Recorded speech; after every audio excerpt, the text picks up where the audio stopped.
où les hommes mourront, comme le frère nous a dit ici. Il te justifiera de tes gestes. Nous tous ici, il y aura un jour où nous devons justifier de ce que nous avons fait. Parce qu'il est donné aux hommes de nous mourir qu'une seule fois. Et après la mort, vient le jugement. Et là, effectivement, ce ne sera pas entre moi et toutes les personnes qui m'ont vu, non. Mais ce sera entre moi et Dieu, one. C'est comme le frère nous a dit. Il a vécu quelque chose d'extraordinaire. Amen. Extraordinaire. D'autres ne peuvent pas le voir, mais c'était quelque chose d'extraordinaire.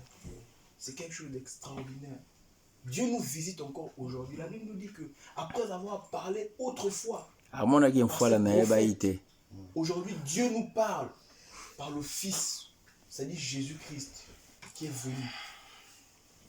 Et l'apôtre Paul dont je vous parle là, en parcourant bien les Écritures, j'étais tombé sur un passage qui m'avait particulièrement interpellé. Parce que nous savons que l'apôtre Paul, c'était une personne qui implantait les églises. Amen. Et l'apôtre Paul disait, s'il n'existe pas de Dieu, si donc il n'y a pas de vie après la mort, il n'y a pas de diable. Les gens se baptisent donc. Pourquoi donc les gens s'abstiennent de certaines choses?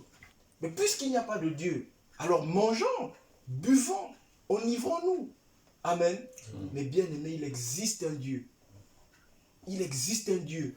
Et puisqu'il existe un Dieu, toutes les personnes qui ne rendront pas gloire à ce Dieu-là qui leur a créé, et bien toutes ces personnes-là, je suis désolé de le dire, qu'elles croient ou qu'elles ne croient pas, si elles ne rendent pas gloire à Dieu, la Bible nous parle d'un endroit qui a été créé, particulièrement réservé pour celui qu'on appelle l'ange Lucifer, c'est-à-dire l'enfer.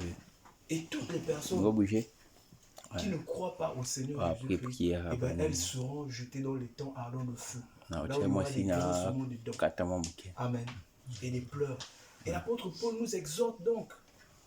Il nous exhorte à ne pas passer outre ce salut-là qui est gratuit.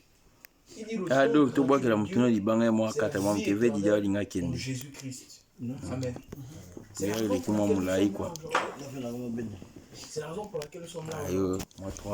C'est vrai que la croyance, on peut se dire oui, il y a des opinions, il y a des choses. Oui, c'est vrai.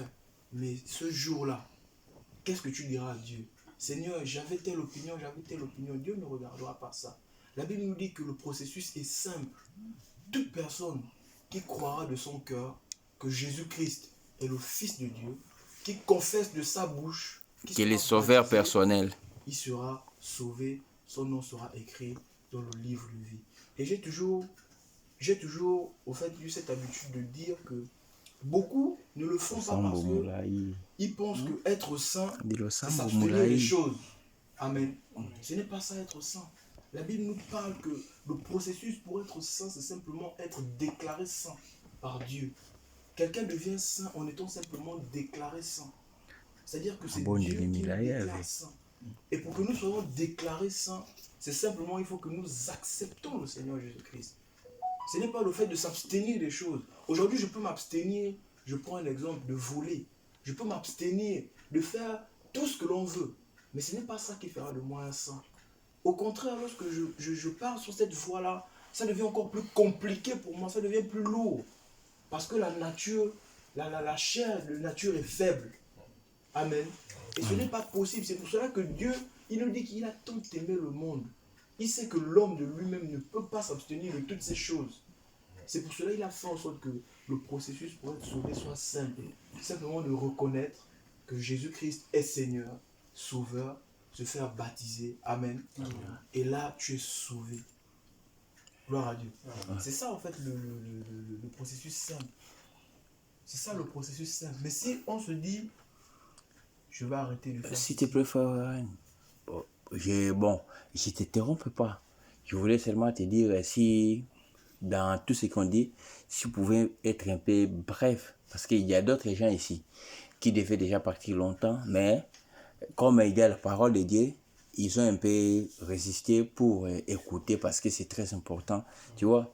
C'est pour cela qu'ils ont gardé un peu leur temps. Ils devaient déjà aller longtemps. Par exemple, Aaron, Didier, Gianni et Hermine, ils devaient déjà regagner C'est pour cela il résiste un peu parce que c'est la parole de Dieu. D'accord, donc on va C'est pour conclure. cela. Alors. Ouais, Donc, je la voulais conclusion qu'on de pose ça, un peu la c'est que conclusion.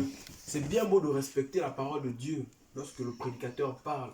Mais la vérité est que on a dit ici que chacun de nous aura à répondre